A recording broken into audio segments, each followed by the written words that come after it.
entendendo a parábola do semeador. Mateus 13, 3-9.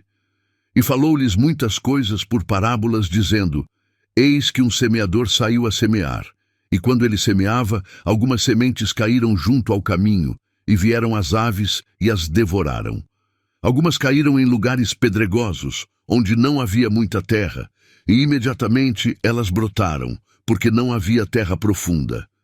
E quando o sol nasceu, queimaram-se, e porque não tinham raiz, elas murcharam-se. E outras caíram entre espinhos, e os espinhos cresceram e as sufocaram. Mas outras caíram em boa terra e deram fruto, algumas 100 vezes, outras a 60 vezes e outras a 30 vezes. Quem tem ouvidos para ouvir, ouça. Mateus 13, 18-23. Escutai vós, portanto, a parábola do semeador. Quando alguém ouve a palavra do reino e não a compreende, então vem o perverso. O perverso é o diabo, e afasta o que foi semeado no seu coração. Este é o que recebeu a semente junto do caminho. Estas são as pessoas que ouvem a palavra, não entendem, e o diabo logo a retira do coração delas. Mas o que recebeu a semente em lugares pedregosos é o que ouve a palavra, e logo a recebe com alegria. Mas ele não tem raiz em si mesmo, apenas dura um tempo. Pois quando vem tribulação ou perseguição por causa da palavra, imediatamente se esmorece. Esses são aqueles que abandonam o caminho da fé, quando descobrem que não vai ser como eles querem, mas como Jesus quer que seja.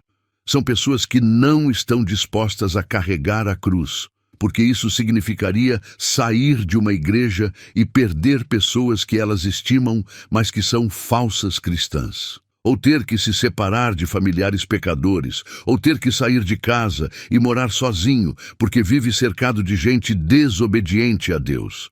Ou seja, veio a tribulação, a pessoa não quis sofrer por Jesus, missão dada a todo cristão, jogou a toalha para o diabo e desistiu de andar no caminho apertado que conduz à vida eterna. E também o que recebeu a semente entre espinhos é o que ouve a palavra, mas os cuidados deste mundo e o engano das riquezas sufocam a palavra e ela fica infrutífera. Estes são aqueles que pensam e agem carnalmente e, portanto, são incapazes de largar um emprego que os envolve com pecado, pois eles amam mais a certeza do dinheiro do que a certeza da santidade. Ou seja, eles servem ao diabo, não ficam de vestes brancas e não conseguem se imaginar caminhando cegamente pela fé. Em suma, eles colocam bens materiais e os cuidados desse mundo na frente da caminhada com Cristo, e assim o negam, e ao negá-lo, fazem um acordo de paz com o diabo. Mas o que recebeu a semente em boa terra é o que ouve a palavra e compreende-a, e também dá fruto, e um produz 100 vezes, outro 60 vezes e outro 30 vezes. Estes são aqueles que não só entendem e aceitam, mas por entenderem e aceitarem, eles são obedientes à palavra, negam-se a si mesmos, carregam as suas cruzes, custe o que custar, e produzem frutos para Cristo, andando em conformidade à sã doutrina e aos mandamentos de Jesus. Dentre os 4 tipos de solos, apenas um deles foi a terra boa, e ela, necessariamente, produziu frutos até o fim. São pessoas que não colocam nada na frente de Jesus, nem falsa igreja, nem família pecadora e desobediente a Deus, nem emprego, nem bens, nem absolutamente nada. Com qual dos solos você se identifica? Veja bem, Jesus é misericordioso e dá uma mente sã para a pessoa ouvir a palavra, mas a partir daí é com ela. Não existe processo de santificação, existe processo de compreensão. E, por assim dizer, digestão do que a palavra diz e do que significa servir a Cristo. Para servir a Cristo, você precisa ser santo, porque Deus não usa vaso podre, mas transforma o vaso podre em vaso puro. Esta é a conversão da antiga criatura para a nova criatura, do carnal para o espiritual. É Jesus que faz essa obra.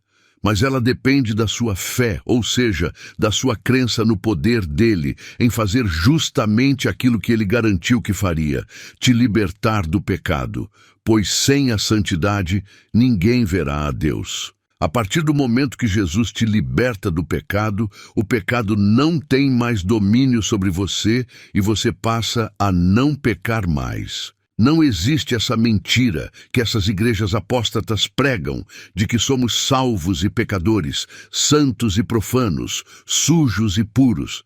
Você não pode ser cachorro e gato. Ou você é gato, ou você é cachorro, ou você é bode, ou é ovelha. As duas criaturas que coabitam, isto é, o salvo pecador, é tudo mentira do diabo, para te manter em pecado e para fazer você não crer no que Jesus falou que faria se você cresce. O diabo é o mesmo e a tática dele não mudou. Ele quer que você desconsidere o que Deus disse, o desobedeça, seja infiel e queime no inferno junto com ele.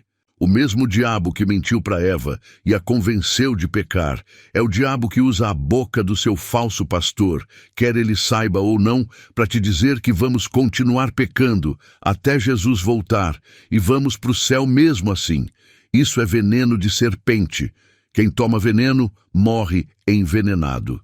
Jesus deixa vários pontos bem claros ao longo de todo o Evangelho. Primeiro, o salvo não peca, pois Jesus o impede de cair.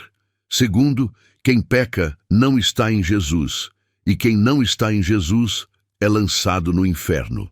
Ele disse que nós somos o templo de Deus, e que este templo é santo, e que se corrompermos o templo de Deus, Deus nos destruirá. E o que corrompe o templo é o pecado. Terceiro, ser cristão é sofrer por Jesus, é carregar a sua cruz, é não fazer acepção de pessoas, ou seja, não tratar ninguém com favoritismo só porque você gosta da pessoa, mas colocar a obediência aos seus mandamentos acima de tudo. Jesus falou que quem ama qualquer pessoa, familiar ou não, mais do que a ele, não é digno dele. E quem não estiver disposto a perdê-los e a perder a sua própria vida para honrar o seu nome, não é digno dele. Jesus estava se referindo a qualquer coisa, pessoas ou lugares na sua vida que o ofendam, pois estão envolvidos com pecado.